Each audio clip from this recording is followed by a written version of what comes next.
have a second room in our warehouse, which is kind of a fruiting room, which has a kind of the temperature and environment control that Alex was talking about to shock it. So it's a lot more humid. It's like 80–90% humidity. There's a lot of fresh air, and fans blowing in, and that's where the mushrooms actually grow, which is in this stage. And then it stays in there it takes about 4 days to get, start growing out, and after a week you get your first flush, and then you get, second, third, and fourth. That's kind of the big picture kind of gist of what we're trying to do here. And just as a kind of backstory, it's been pretty funny because we both. Sorry, oh, sure. So you could actually ship that direct to consumers. That Yep. could be shipped. It's not that fragile. No. Not susceptible to heat or cold and shipping. Nope.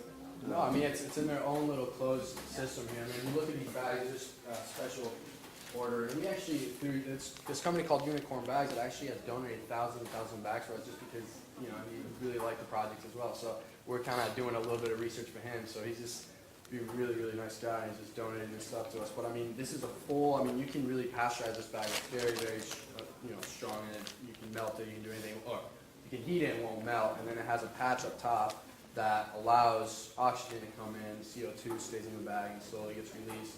So it really allows for that oxygen carbon exchange. What's your retail price for that? For this bag? Yeah. What would you pay for it? That's a good question.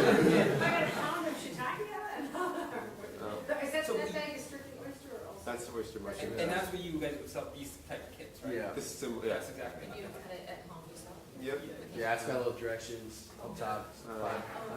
Still kind of figuring out the kinks with it, but the design is the same concept. So And these are, you have these like for sale already, or what's these the... will be in 2 weeks? 2 weeks at Whole Foods. They have to go through the whole corporate.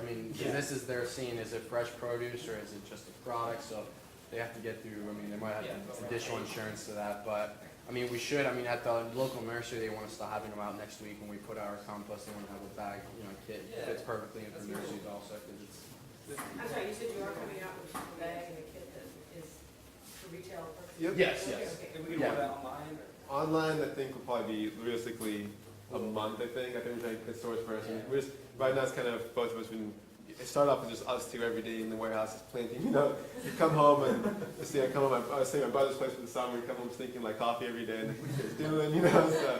So, but we kind of now got to the point where we kind of figured everything out. We're slowly trying to ramp up and plant more and more. So, I think first we're going to start off with 1 or 2 stores with the kits, and then go from there. Yeah.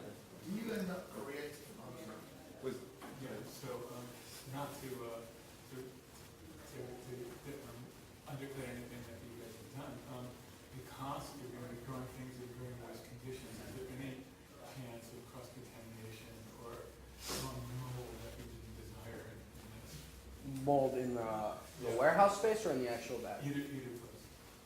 So in terms of in terms of warehouse space, it's kind of funny. We actually probably spend more time cleaning than we do planting. We're there for say like 6 hours a day. We probably spend 4 hours cleaning, 2 hours before, 2 hours after, and like 2 hours planting maybe, because it has such a sterile environment.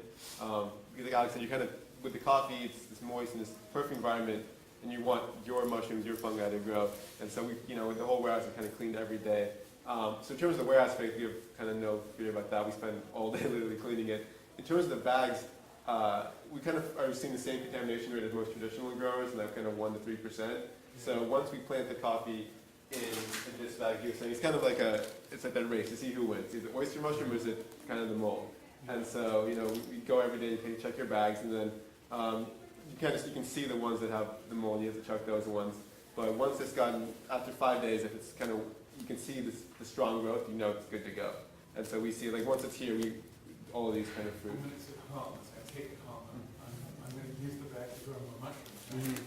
So do I have to worry about some contamination after I buy it, or is it such that the myceliums don't allow anything else to go there? Yeah, once it's it's fine. We've had these in our rooms lying around, fruiting them to start off with. So it's kind of nice to have oyster mushrooms. Kind of the reason we started with them first is because they are the most kind of prolific aggressive growers. So yeah, so once it's here, it's good to Will it go. work with shiitake?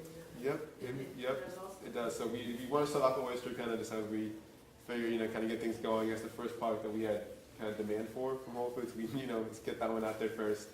And then kind of once we have this for, a month or consistently, then we'll kind of start transitioning more, 70-30 and then get to 50-50. So So you mentioned that you get the mushrooms in our life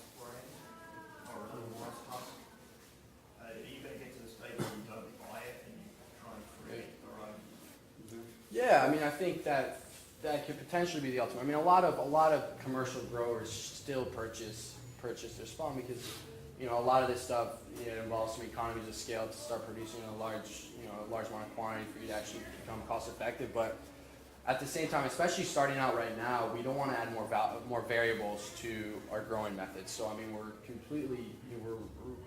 doing something that's completely new to a lot of my colleagues, a lot of people. I mean, they've never used this stuff, so we want to start out by first being able to really cut down our contamination rates, which is something that I think you took off. But something that, I mean, that was one of the biggest concerns, because at first we did start with really high contamination, and slowly we've been able to bring that down. I guess that's a long answer to possibility. It's something we can definitely think about. You know, so let's say someone buys a kit, at what point do they put those slips through the bags? Right away, as soon as you want to start separating it. Who's ready to go? Whenever you're ready, like a week before you want it. Yeah, a week before your dinner, when you're having your dinner party, you say, okay, so you gotta plan a week in advance, and then a week later they'll start growing. Does it need to stay in a dark place though? No. You can Oh. they actually, at Just moisten. this stage, actually, light's actually a good thing for them. So they need, light helps them grow. The more light, actually, the lighter the color of the mushroom. Kind of neat little fact. So, Is that the actual packaging? not finalized. This is more of a. Yeah. This is still Avery stickers on the back. We're trying to, still a mock-up. So, but it's I think the general idea is there, but I think we're trying to make One of the things we're probably to make it more appealing too is gonna be it's gonna be a bag that a lot Skinny. skinnier and just sits, so it's literally just sits right here, then mushrooms start popping on the side. That makes it a little more exciting probably.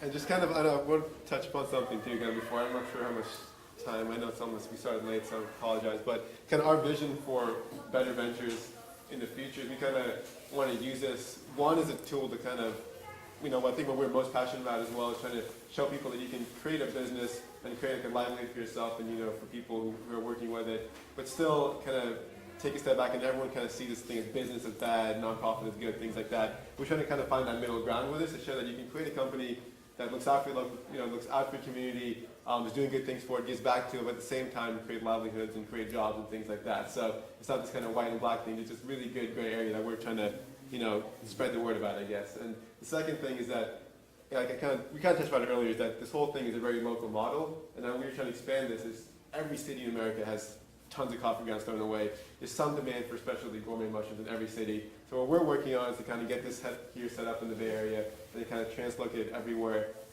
in America. So we're kind of working right now with some people interested in LA and Boston, trying to see how quickly we can really take this movement and just closely. We're kind of going back and forth now between owned company owned or just franchising it out. So, but we're kind of working with teams. So that's kind of our vision for it. We think it can expand. We think there's a lot of interest out there, and people kind of seem to kind of like the whole idea of like a closed loop zero waste company. It's something kind of new. I was just curious, I'm sure you already know about it, but how they're using oyster mushrooms in water treatment plants and how it's taking all the heavy metals, it cleans the water of heavy metals. So you could have people in, underdeveloped countries and just anywhere buying this to use in their own septic system. Yep. White water tanks, gray water tanks. Yep. That's exactly what that's exactly what Paul Stamets talks about. So he actually was a big supporter of our project too. We got a chance to meet with him, and he donated some spawn to us at the beginning of the project. And even, but yeah, he's at he's leading this whole initiative of using my sim, and I think that's something. Hopefully, when we're big enough and established enough, that reach back to us and want to talk to us about joining some of his efforts and for us to lead some of our own international. There is just so much. There's so many neat facts about the strength of the mycelium, the strength, the power that the mushroom has. It's just unbelievable. It can be heated to ridiculous temperature. I don't know the exact temperature, but no other living organism can survive in that temperature. It's the biggest organism in the world. It's like a 2,000-mile one-cell wall mycelium root. Perfect. And should we talk about maybe get some support thing, the DDC thing maybe? Yeah. So kind of one thing I want to end upon too, and kind of what's got us really excited about this too, is we've seen a lot of positive interest about this project already in just a couple of months. And it's kind of, I guess, a plug here at the end, but it's kind of exciting for us is that just was a month ago now, we were selected, this project was selected into the BBC Newsweek World Challenge. And what it is, it's a World Challenge for Social Ventures. Out of 1,500 international teams, this was selected in the top 12 and the only American project. And now, actually, on October 10th, there's a documentary airing on this project on BBC World News on PBS. And the top 12, the top 3 is out of that 12 are going to be selected through online voting from the public. So, I mean, it's kind of something be kind of big for us too. We're really trying to use that as a way to kind of spread the word a lot more. So we appreciate everyone's here support too. If you go to BTTRVentures.com, you can place a vote for us on this World Challenge. You click on support the movement, right? Support the movement. You'll see on the top right, you'll see a little link that says support the movement. You click on that, it takes you directly to our project. And you can vote there and send it out to your friends, family, and help out a lot. So. I hope you got an A in college or whatever. So is there Power of saving the local mushrooms? His book, Yeah. Paul Stamets? Mycelium running. Mycelium running. Oh.